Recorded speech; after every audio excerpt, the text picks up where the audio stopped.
ভগবান কখনো কখনো কিবা করবার জন্য আমাদেরকে পিতৃরূপেও শিক্ষা দেন, পুত্ররূপে শিক্ষা দেন, নারী রূপে শিক্ষা দেন,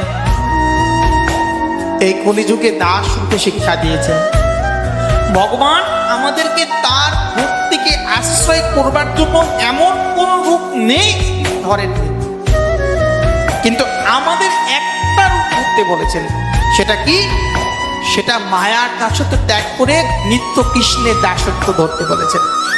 ভগবান আমাদের কাছে ঐশ্বর্যের রূপ ত্যাগ করে কখনো পুত্র রূপে গর্দমে ঋষির গর্ভে জন্ম নিচ্ছেন কপিল রূপে, কখনো একেবারে সন্তান রূপে, কখনো বামন রূপ ধারণ করছেন, কখনো প্রভু রূপে কোনো পুত্র রূপে জন্ম দিচ্ছেন, গুরু রূপে জন্ম হচ্ছেন। কিন্তু আমাদের জন্য ভগবান শুধু একটা রূপ ধরতে বলেছেন। সেটা কি জানেন তো? জীব কৃষ্ণের নিত্য দাস। মায়ার দাসত্ব একটু ভুলে যাও, একটু ভুলে যাও, একটু ভুলে গেলেই দেখো আনন্দ আছে।